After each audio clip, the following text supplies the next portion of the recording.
This is Dan Marshall. I don't know if you can hear me or not. I run Heroes and Villains, and I've been a professional body piercer for a little over 17 years. Simply put, when I was a young one, I wanted to be a veterinarian. And from that, mixed with my temper and my sympathy towards animals and how much I hate it when people mistreat their animals, I moved into wanting to be a doctor because doctors aren't treating the innocent, which is animals. And I pursued medical school in London, Ontario at the University of Western Ontario, and really despised post-secondary education to a point where I quit. At that point, I'd already been working off and on at tattoo shops for a little bit and moved into doing that full time. For me, I would consider any intentional act of changing your body to better suit how you see yourself a body modification. Now, for me, that would be technically every time I've lifted weights because I like having muscles, I like being really strong, and that's modifying my body to better suit that. Since that would be impossible to actually give you an accurate answer based on that definition, we could drown it back to tattoos and piercings and implants and scars and other such things. For me, currently, I'm wearing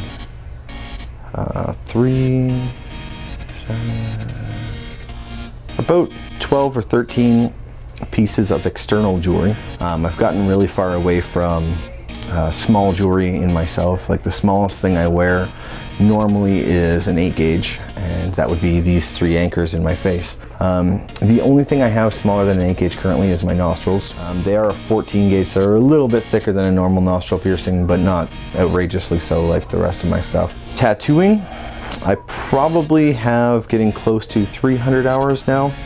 I stopped counting a while ago. A good point of reference is above my shirt line, I have a little over 100 hours.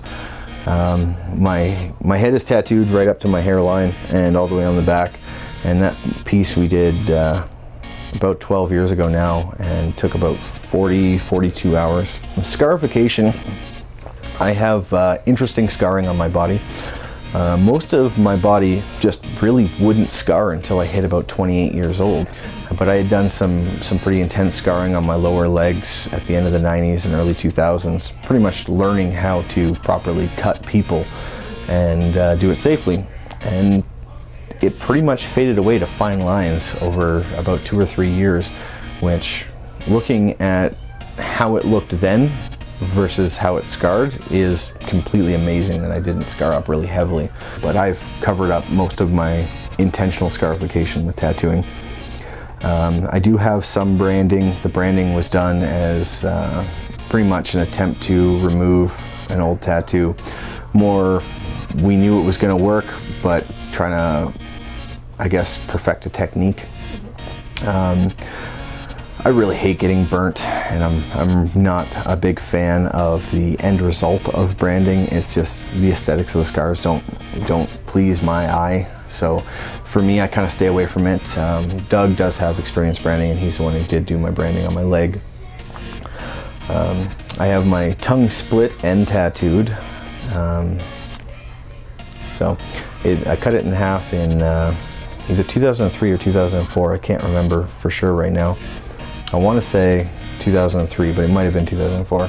And then I had tattooed it with a machine a few times over the years, trying to put blue racing stripes down it because I thought that was really funny.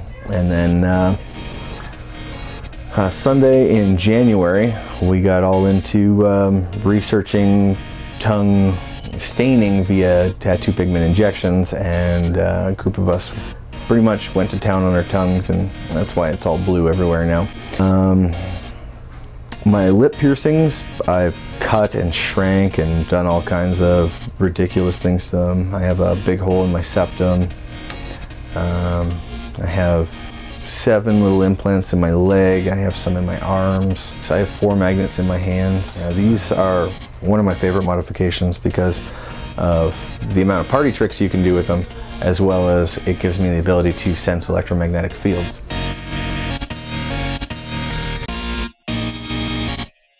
When I do a piercing and someone looks like they won the lottery when they look at this shiny piece of pretty jewelry in whatever body part they wanted,